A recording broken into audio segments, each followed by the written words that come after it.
Well, good afternoon, everyone. Let me first of all just say thank you so much for joining us as we continue to work day and night to recover from this historic but also horrific storm.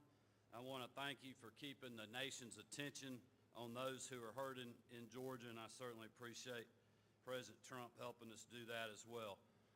You know, Marty and I both had literally been all over the state on the storm path over the last several days, and I told every stop I went to that this storm spared no one. It took one of our finest and a firefighter, Leon Davis, who was an assistant chief in Blackshear, Georgia, when a tree fell on his truck responding to a call.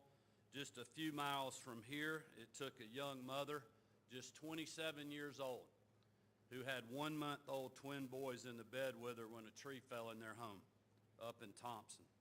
Just south of here in Washington County, a 7-year-old boy and a 4-year-old girl died when a tree fell on their home, trapped them inside, and their house caught on fire. Marty and I had the opportunity to speak to the emergency crews who responded to both of those situations, and our hearts are still heavy from that tragic event that they experienced and described to us, but also for what they had to endure. There was also a lady trapped in her car for 3 or 4 days, another trapped in her home for the same amount of time. Thankfully, they were rescued by some of our finest.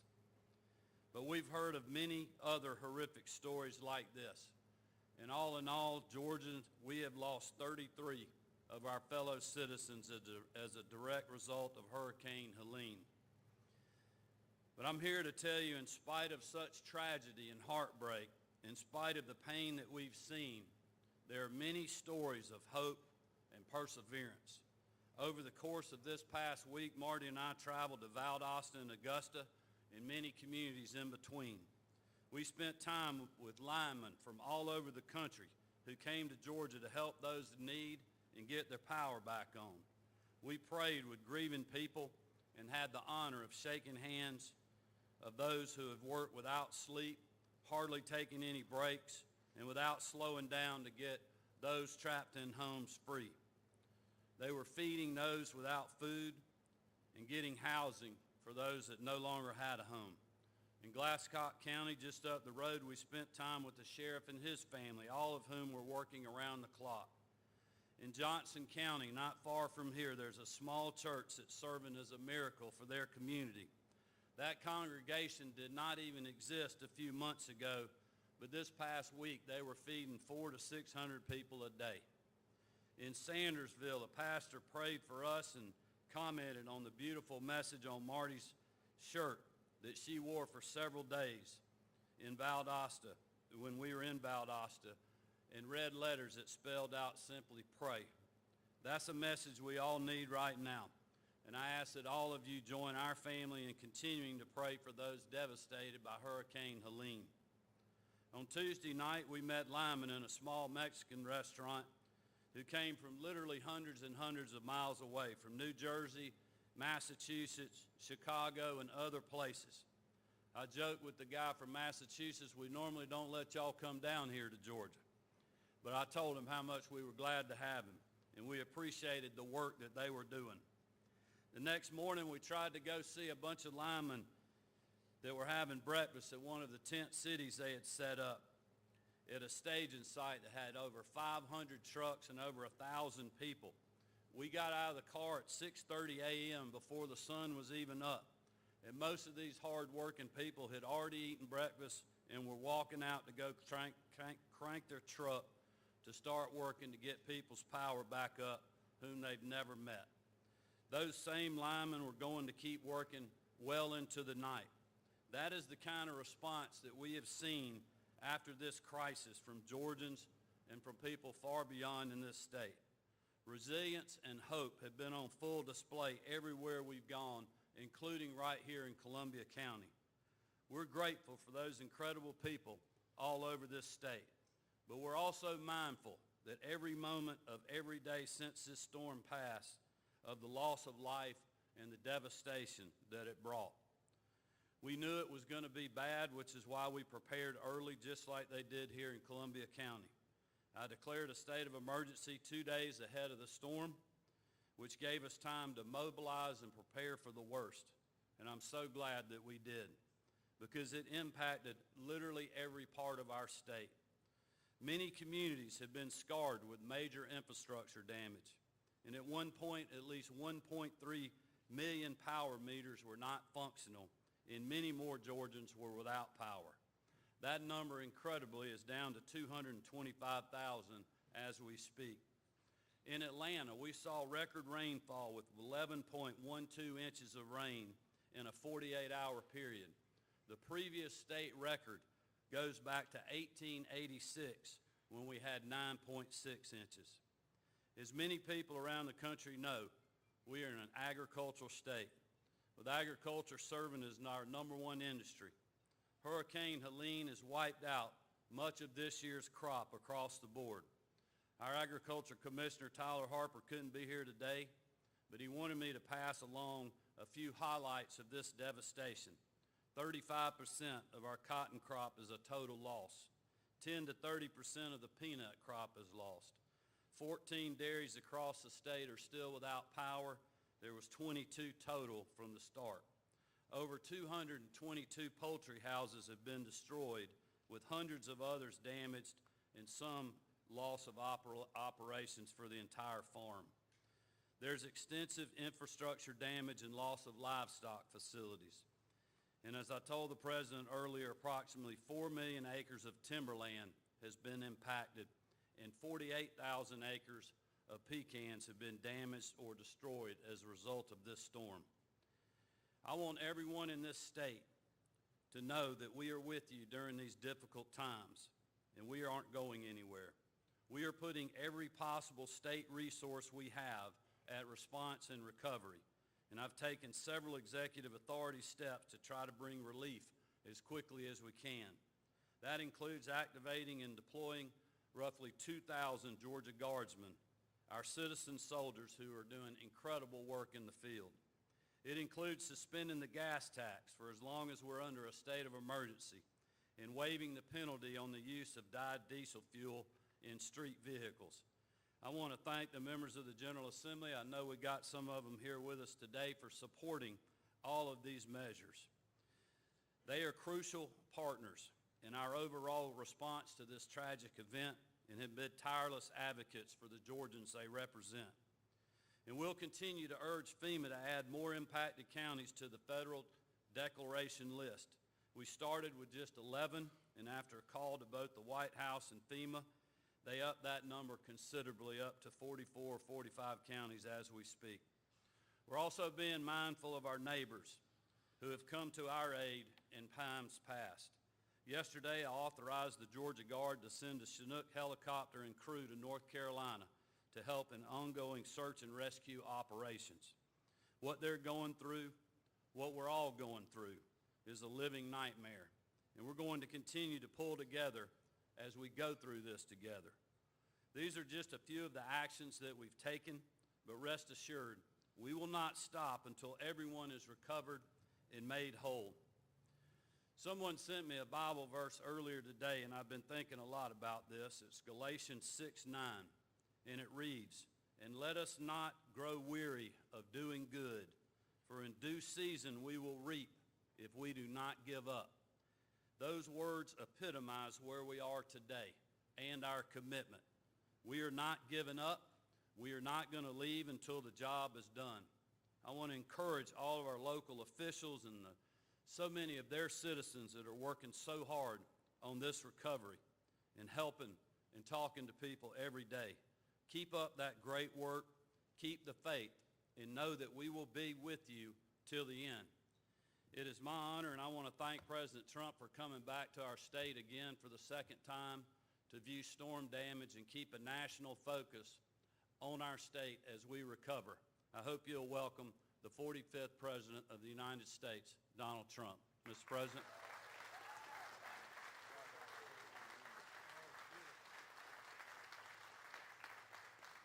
Well, Brian, thank you very much. Your governor's doing a fantastic job, I will tell you that, and we're all with him and with everybody. We've just met a group of really wonderful patriots that are working very hard. They've done it before, but they told me they've never seen one like this, Brian. This is the worst they've seen, and some of them are looking back 25 years. That's a lot, but I want to thank the governor and everybody for having put out to the extent that they've had to, and it's really incredible. Some of the people that we met just now, Congressman Rick Allen, terrific person, Speaker of the Georgia House, John Burns, who's here, former Congressman Doug Collins. Where's Doug Collins? Is he around here? Doug Collins. What a nice guy he is. Oh, Doug, I haven't seen you in so long. You haven't changed. You look good. You look better, actually, if you want to. State Senator Max Burns, who's here, and District Attorney Barbie Christine. And we want to thank you, but we want to thank the people that are working so hard. And we're here in Evans, Georgia, to express our support, our love, and our prayers, and all of the communities, the suffering. It's not even believable when you look and you see the kind of suffering that's going on right now. But one of the biggest, I guess, question marks is the fact that there's so many people missing. I've never seen anything where so many, the numbers are so large of those that are missing, Governor, right? So that's something that hopefully they'll be found, and they'll be found very healthy, but it never looks great. Never looks great. Our hearts break for the more than 200 American families who have lost their lives already. Officially 200, and that number, unfortunately, is going to be going up. It's one of the deadliest storms in American history. More than 24 Georgians have died, including a 27-year-old mother and her two precious babies who lived not very far from McDuffie County. And father, a lot of people knew these people. They're great. As father and grandfather, I know that such sudden and tragic loss must be almost unbearable. Don't know how you can even take it. Loved ones all over your county, all over your state, and all over a lot of other states. You have Florida. Think of it. You have Virginia. You have South Carolina, Alabama, North Carolina maybe hit the worst. North Carolina is so bad. I want to thank Elon Musk, by the way, for his quick action with Starlink. He supplied a lot of equipment to the governor, to Georgia, and to North Carolina in particular, and he acted very, very quickly. They needed communication. There was no communication. The poles are down, the wires are down, and he acted really, really quickly. In fact, I called him, and I was getting thank you notices already from North Carolina and Georgia, and I wasn't off the phone with him, so I don't know what the hell I guess he's got some kind of a little special deal going. He works pretty fast, I'll tell you, but he's been great.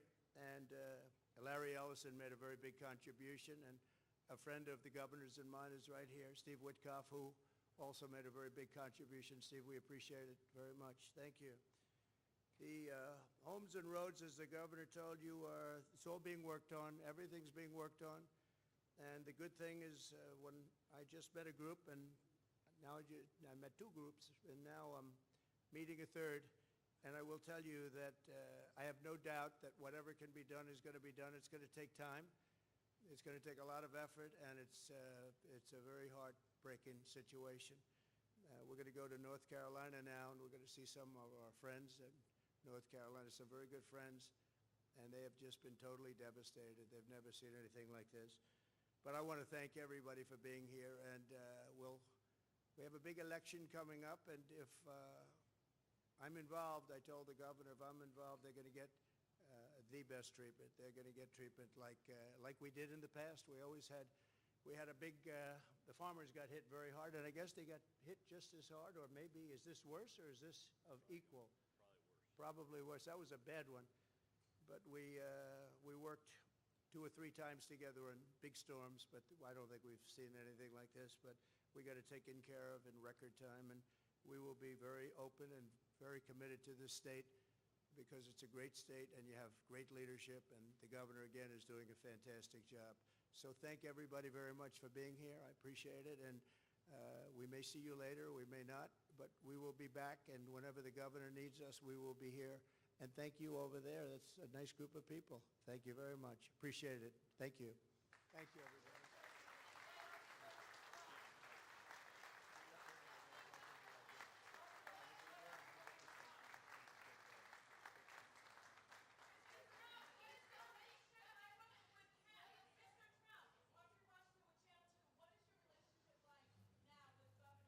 it's great.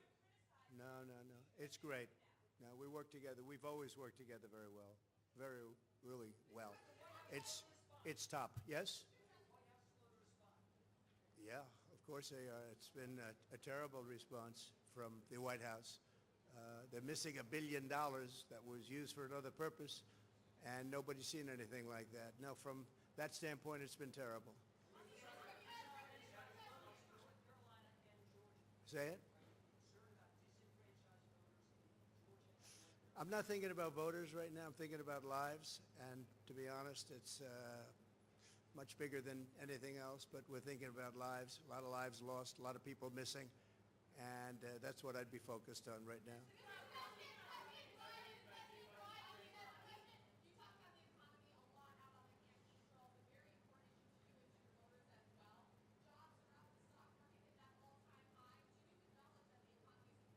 No, it's not. It's inflation has devastated our economy. It's one of the big problems we have. And on jobs, we have the illegals have taken more jobs than anybody else. You have illegals coming in and they're taking the jobs. And when you look at the numbers from that standpoint, it's a shame. We have to get the jobs to the people that have lived here for a long time and that are great, great citizens of our country. But when you look at the job numbers, they just came out, and then you look at who's getting the jobs, and it's been very unfortunate from that standpoint. You have illegal, you have the migrants, you're reading about it. Now, a lot of the money that was supposed to go to Georgia and supposed to go to North Carolina and all of the others is going and has gone already. It's been gone for people that came into the country illegally, and nobody's ever seen anything like that. That's a shame.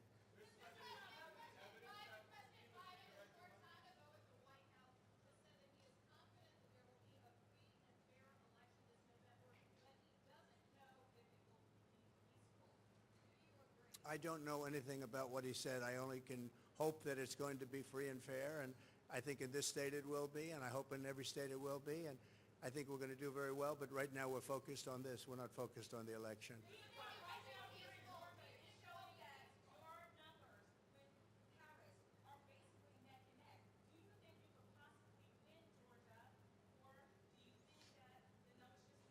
Well, I won it easily in 2016. We actually were very close last time, and right now the recent poll came up, we're up 7.